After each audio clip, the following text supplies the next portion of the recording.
Pronto, pessoal, continuando nossa aula, a revisão de literatura tem alguns formatos. Ela pode ser parte de um artigo científico, um artigo sobre determinado assunto, e ela vai estar lá no meio. Pode ser chamada também de referencial teórico. Parte de uma dissertação ou tese. Então, sempre ela vai estar lá como parte de um artigo, ou dissertação ou tese. Sempre não, na maioria das vezes. E ela pode ser um documento autônomo, independente. Se eu quiser fazer só uma revisão de literatura, sem introdução, sem resultados de discussão, sem nada, eu faço, certo? Revisão de literatura. O que é esperado? O que nós devemos ter em uma revisão de literatura? Então, o que a literatura mostra sobre esse tema, certo? Então, atualmente, nos últimos 5 anos, de preferência, como eu falei no outro vídeo, o que é que a literatura está trazendo? O que é que o que mais se estudou sobre esse tema que eu estou pesquisando agora?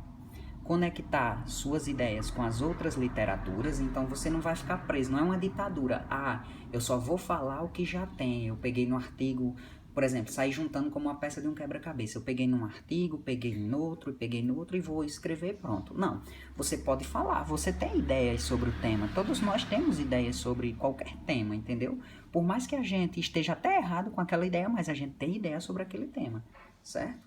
Avaliar a literatura sobre o tema. Avaliar no sentido de que ser crítico, né, pessoal? Ter bom senso, saber identificar se aquela literatura é boa, se está realmente acrescentando algo ao meio científico.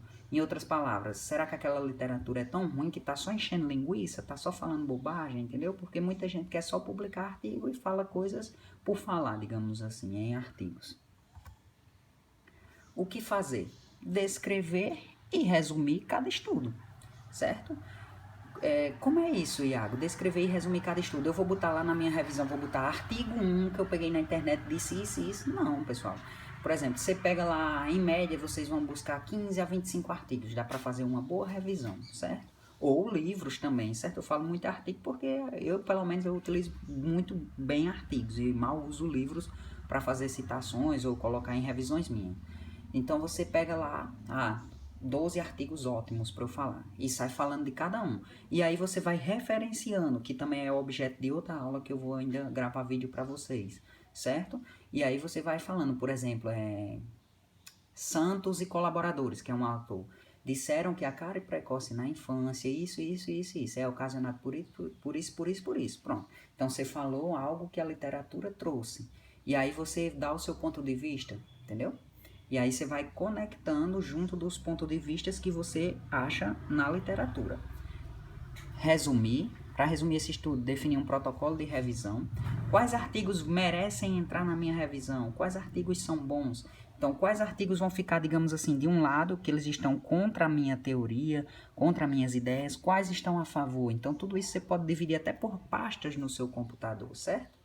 Então, você vai comparar e contrastar pontos semelhantes e divergentes. É o que eu disse. Aqueles artigos que você disse, não, aqui está divergindo, do que eu penso. Aqui está a favor. E aí, você vai lá num parágrafo, você vai botar só os artigos que, digamos, só os que estão a favor. No outro parágrafo, você vai botar só os que estão contra, entendeu? Avaliação crítica, analisar o foco do seu estudo, os seus argumentos, estão fortes ou fracos? Então, os argumentos da literatura estão melhores que os meus? Estão iguais? Estão diferentes? Certo? E tudo isso você vai escrevendo. Avaliação crítica, analisar o foco do seu estudo, os seus argumentos, estão fortes ou fracos, né? Que foi o que eu acabei de ler. Por exemplo, se você estiver pesquisando sobre uma melhor forma de proteína, certo? Digamos que a pesquisa é sobre isso. Se você disser que vem do ovo, por exemplo, você anota o que embasa isso, o que te apoia, digamos assim.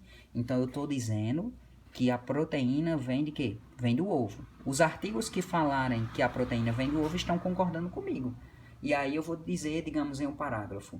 Nunca você vai usar o eu, certo? A primeira pessoa. Você vai dizer, a proteína do ovo pode ser... A proteína normalmente é encontrada no ovo, aí você bota vírgula, segundo, digamos, José e colaboradores, num estudo em 2016 que avaliou tal, ele chegou à conclusão que achou tantas porcentagens de proteínas A, proteínas B nesses ovos. Pronto, então tá embasando.